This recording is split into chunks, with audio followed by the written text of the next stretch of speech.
Ada sebuah pertanyaan, bagaimana menepis syubhat jika muncul istilah ada seorang da'i minad du'at atau ustaz dari asatidzah, dia mengatakan saya sudah bertobat dari penyimpangan, dari berbagai macam penentangan, dari berbagai macam perkara yang sudah pernah lalu.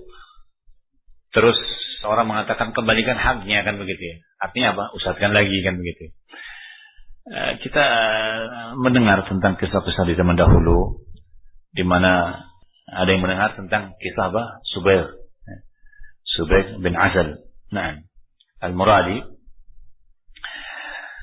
Terdapat padanya apa? Pemikiran terkait dengan apa? Syubhat dalam perihal apa?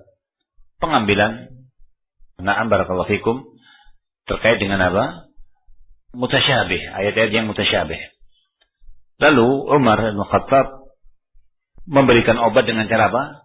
Pencambukan. Dimasukkan penjara. Pingsan, dicambuk saya pingsan. Dipukul saya pingsan.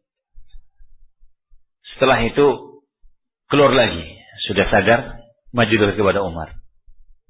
Ditanya, bagaimana? Masih ada di kepala? Masih. Diobati lagi. Penjara lagi. Keluar lagi, masih ada? Masih ada.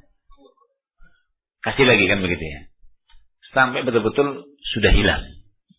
Sudah lenyap. Kemudian beliau perintahkan untuk apa? Pindah. Untuk berkunjung ke negeri yang ada padanya ulama. Belajar dulu. Belajar dulu.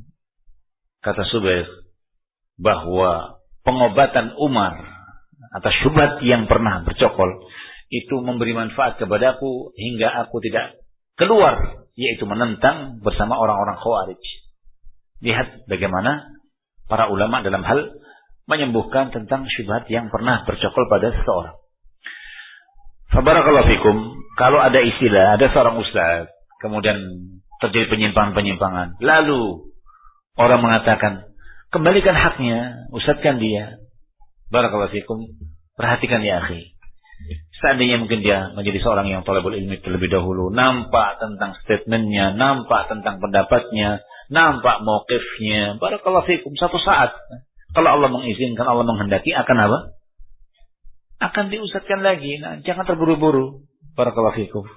Dan pada hakikatnya siapa yang memaksa kita untuk diustazkan, kan begitu ya? Barakallahu fikum. Ada memang orang-orang apa di sini ya, demam juga ya. Demam ustaz, kan begitu ya. Kalau tidak diustazkan tidak mau. Walaupun sudah belajar, barakallahu fikum. Kita semua saling belajar. Syekh Saleh Al-Fauzan hafizahullah taala, setingkat beliau yang dikatakan sudah apa? Kibar ulama. Bahkan beberapa fatwa itu kadang merujuk kepada beliau. Ada yang pernah bertanya, bagaimana kita itu bisa menjadi seorang penuntut ilmu dan kapasitasnya menyerupai Syekh bin Baz. Kata Syekh Saleh, saya bukan talibul ilmu, saya ini orang tidak tahu, orang yang bodoh, kan begitu ya. Bahasa kasar kita, kan begitu. Untuk sampai kepada Syekh bin Baz butuh apa? Langkah yang panjang. Saya seperti kalian.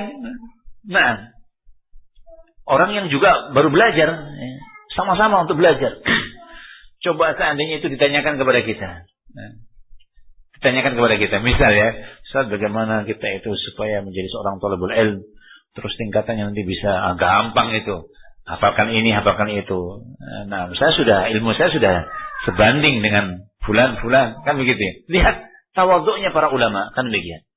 Padahal kalau kita lihat, Masya Allah, ilmunya Syekh Saleh luar biasa, kan begitu ya. Kita mengenal beliau, syarah-syarah beliau, jawaban-jawaban beliau, kan demikian, mauqif beliau.